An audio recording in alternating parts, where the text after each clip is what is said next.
everyone. I am Kayla Anders, and I am a licensed clinical professional counselor and life coach. And I am so glad to be able to talk with you guys today, and it's such a privilege, and I just want to thank you in advance for your time. And what I wanted to talk with you guys about today are boundaries, right? And so a lot of us have heard of that good old word boundaries, or that concept, and maybe that's something that you've tried to figure out how to implement into your life, right? Most of us have heard, hey, boundaries are helpful for us, they're important, they're needed, but not always knowing what that looks like or why it really is important and helpful. So I wanted to talk with you all today about boundaries and how they can be really helpful for you right now in your life and something you can use for the rest of your life. And a lot of times what I've heard is the importance of being able to have what's called a work-life balance.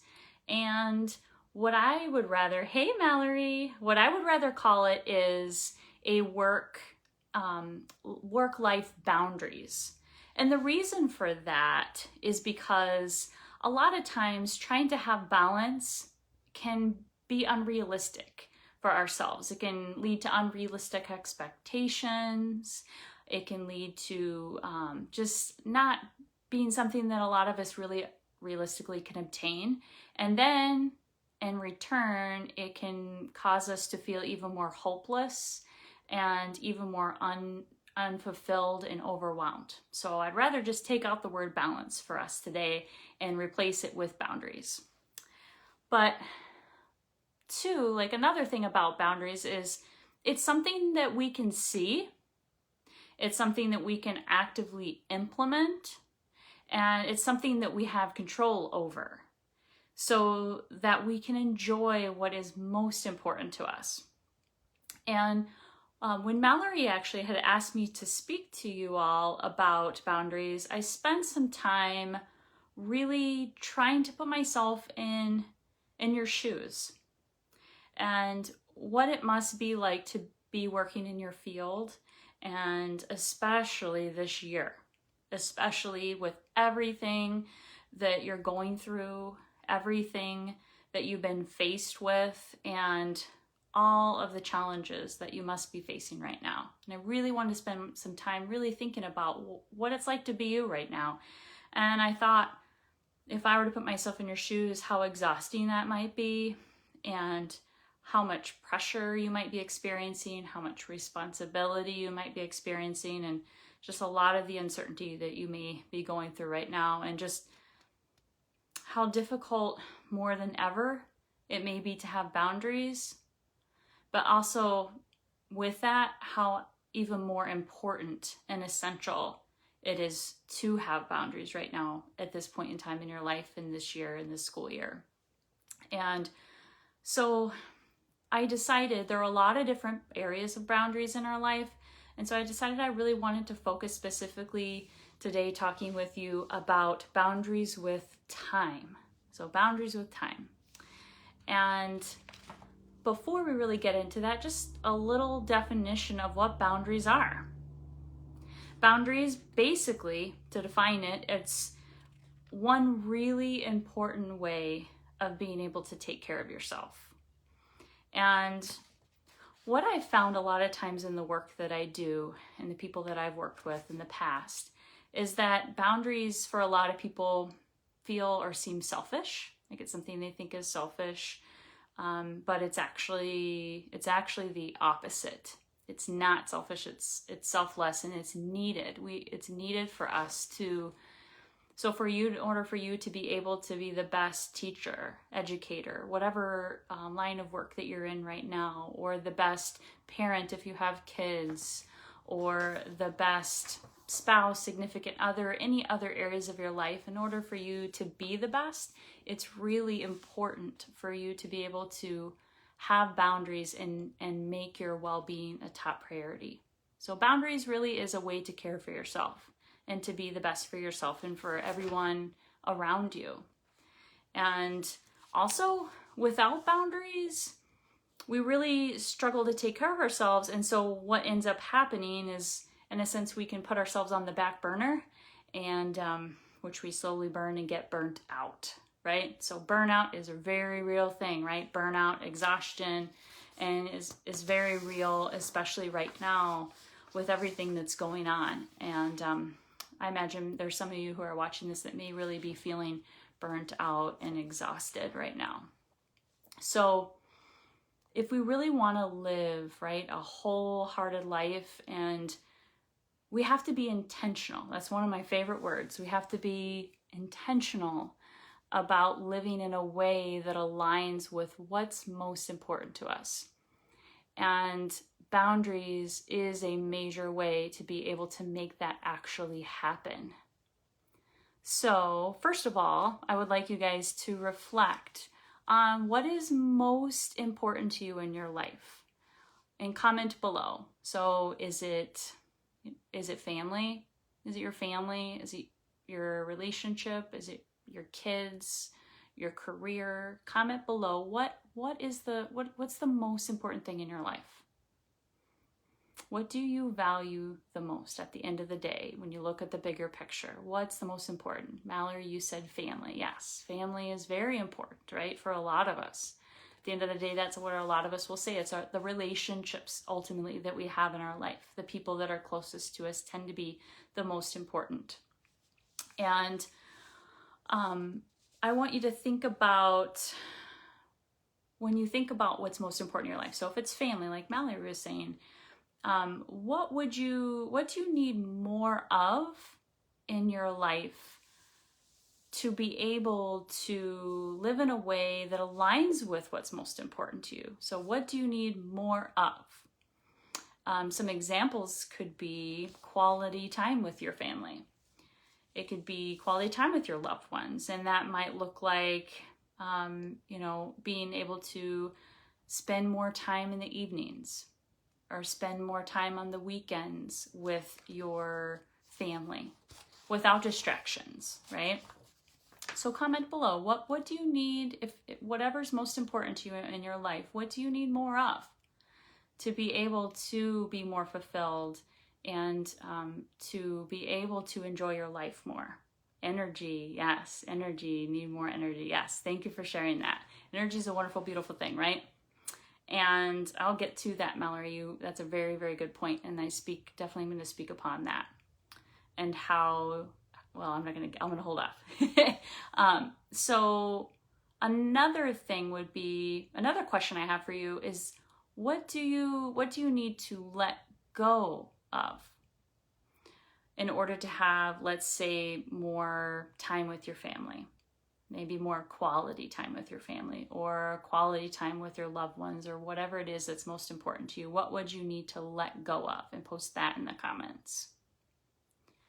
Maybe that's, I'm just throwing out some things. Maybe that's less time on a big thing that a lot of people spend a lot of time on is social media. Maybe it's scrolling on your Facebook or Instagram or whatever it is that you use.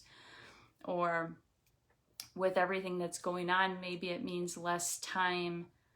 Maybe you have a tendency to work long hours. Maybe with everything going on, maybe the workload feels really high, the pressure. I love that. Mallory, you said unrealistic expectations. Yes, let go of unrealistic expectations. What would that look like for you?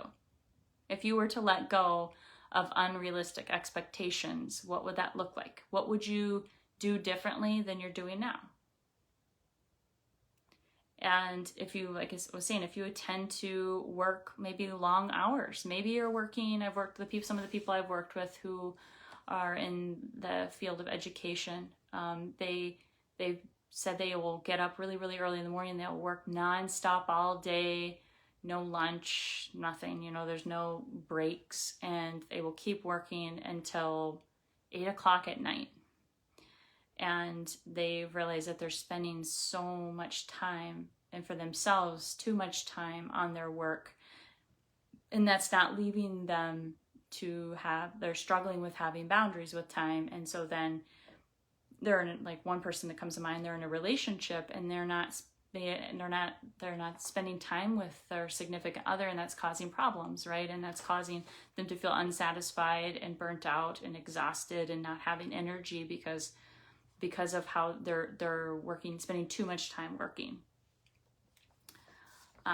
Mallory said, oh man, letting go of unrealistic expectations would be feeling okay with not having things the way I feel they should. Oh yeah. Let's see if it'll let me. Yeah, they should be. Absolutely. Yeah, letting go of those expectations of the way that they should be. Yeah. What would be the best part about that for you? Would that, you had mentioned you want more energy, Mallory, so would letting go of those unrealistic expectations be able to help you to have more energy? Maybe you're spending a lot of time and feeling exhausted and consumed with those expectations, and it might be causing you to feel more exhausted. Because really, what we do either gives us energy or takes away. Mallory, I wouldn't be a spaz about things that don't matter. Yeah, okay, so when you're a spaz, what does that look like? How does that, you talked about family being the most important thing in your life, that you value the most. So if you aren't a spaz about things that don't matter, how would that impact the time that you spend with your family? How would that impact how you show up in your relationships with your family if you were to not be a spaz about the things that don't matter?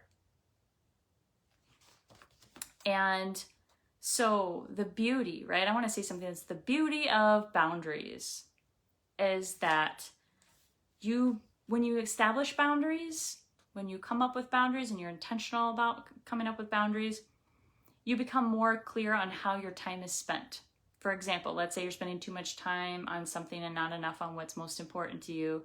If you are intentional about, okay, this is how much time I'm going to spend. I'm only going to spend 8.5 hours a day on my work, and the rest I'm going to be able to spend with my family. When you have that clear-cut boundary, you know what's expected, you know what you're going to be doing, you know what the plan is, and therefore you can become more efficient in the work that you do and very in the moment with the work that you do. And then when you have that established boundary, that will help you to be more in the moment and have more quality time on the other areas of your life. And therefore you will have more energy. You will feel more fulfilled. You will have more joy in your life. Mallory, haha, yes, my husband probably is drained from me wanting things a certain way. Oh, you love that idea. I'm glad you love it. Intentional time. Yes, Anna, yes. Yeah, so that sounds like you're right. So how we a lack of boundaries affects everyone else around us, right? And affects everything else around us. And so without that, or having unrealistic expectations, it's going to, if we're struggling, it's going to impact the people around us. So it's very, very great and very insightful that you can know how that affects your husband and your relationship with your husband. So yeah, so being able to have boundaries helps us to be more clear, helps us to be more efficient, and it helps us to know that, okay, this isn't going to be crossed, right? I know where this starts and where this ends. And it doesn't leave room for like those other areas to be kind of seeping in, right? Like a few kids have heard, and maybe you do work from home right now, they say don't take work home with you. Maybe a boundary would be, I'm spending my time at work in this room and I'm not going to spend time working in other areas of my house, because those other areas of my house, it's where I spend my time with my family, or that's where I spend my time relaxing, right? I'm only going to designate this area of my house to, this is my boundary, this physical boundary, and this time I'm only going to spend it here in this amount of time. And then the rest of the house is for the other areas of my life. That would be another example of a boundary. So yes, boundaries. I've struggled with boundaries my own self, and I'm still working on establishing my own boundaries and coming up with boundaries. And that example I just provided was one that I'm working on. Is I'm trying to set aside and be intentional about what time I spend, because I work from home, what time I spend working, and trying to stay in this room that I'm in right now, and this is my designated workspace, and the time that I do it, so that, let's say, when I go downstairs and I'm with my significant other, or I want to go do other things in my life that's important to me, then when I leave this room and this time, I'm done. I leave it here, right? I intentionally leave it here, and then I'm able to be more in the moment and more present in those other areas of my life. Anna, intentional time, yes. You said I close my office at home once I'm done for the day. I love that idea. You close it. So that's that sounds like a representation, right? By you closing the door, that's saying, all right, I'm done for the day. And so for the rest of you who are watching this, maybe that would be a great idea or something for you as well to try, closing that door if you're able to do that. Mallory, I've never thought about that, but yes, so important. Physical boundaries for work, home life, yes. Yeah, so it's outside of time, right? Time is really what I wanted to be specific about, but as we're talking, physical boundaries as well, especially for those of you who are working from home, being able to do that as well is very important, because there are a lot of us that aren't used to working from home. So those boundaries can be really hard to know what that looks like. And let's see, are you guys still there? Okay, there we go. I had a little internet problem. So my challenge for you is to think of, what do you need more of to have more energy, to have more joy, to have more fulfillment in your life, so that you're living in a way that aligns with what's most important to you?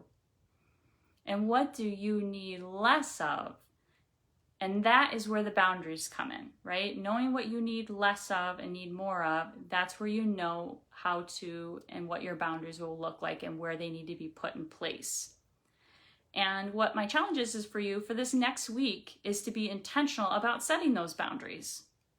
And like I said, and I want to say something, the littlest things make the biggest difference. You don't have to make these huge changes in your life to be able to have more energy, have more fulfillment, and have more healthier boundaries, right? To be able to have that. The littlest things make the biggest difference. So like Anna was saying, being able to shut your door, or Mallory or me, or just being able to let go of unrealistic expectations, or having a physical space, or specifically designating certain work hours so that you have the rest of the time, right? So just little shifts in your day, and being able to have a clear expectation for yourself and what your boundaries are. Try that for the next week and see how it works, and follow up in this group too, and let us know how it works for you, or what that's been like. And I'll also be here in a couple of days for a Q&A. So if there are any other questions that you have in your own life that you're struggling with, and maybe you would like to know more about boundaries, or with whatever specifically your life looks right now, and you want some specific feedback on how to set boundaries or how to come up with boundaries right now in your life, I will be on as well the same time this Wednesday, 4 p.m. Central Standard Time, to answer any questions that you may have about boundaries. So let's see here. Anna, I'm trying to block scheduling to set boundaries for myself. Yes. Okay. So Anna, how do you do that, right? Because scheduling is something that can be a form of implementing boundaries, right? So trying to block scheduling to set boundaries for yourself. What would be an example of that for those of us that are watching this right now or in the future on the replay? What would be an example of what that might look like? Because that might be something that someone else would be able to use as well. Mallory, I probably need more healthy habits and less empty time. For some reason, thinking about what I need less of was challenging. Yeah, that's good insight too. Yeah, and more healthy habits. What would be an example of a healthy habit? So you need more of that and less of empty time. So it sounds like when I hear you say empty time, it means you have this time, but it's not really enhancing your life, right? Maybe you're spending time. Like for me, empty time would be scrolling social media, or empty time for me might be, well, that's the biggest one. Empty time might be doing that, or spending not enough, or spending time maybe watching TV or watching a show that I don't really enjoy. Like just looking back, I ask myself that, is what I'm doing right now enhancing my life or taking away, right, in my life? So yeah, exercise. Me too. I don't know if any of you guys have heard of Orange Theory, but I'm thinking about joining that because I've heard it's really fun. Yes, right, exactly. All right, you guys, I hope this was helpful. And once again, thank you so much for your time. And I will be here this Wednesday at 4 p.m. Central Standard Time to answer any questions that you may have about boundaries and what that will look like for in your life, so that you can have more energy, more fulfillment, feel more control, and less burnout and exhaustion, and just to be able to to cope and manage what you're going through right now in this really challenging and difficult time. You are welcome so much, Mallory.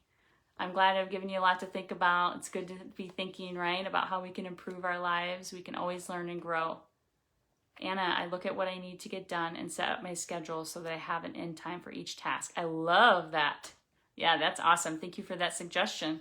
And I'm going to try to apply that as well in my life. You're so welcome. All right, you guys, enjoy the rest of your evening, and I'll see you in a couple days. Bye-bye.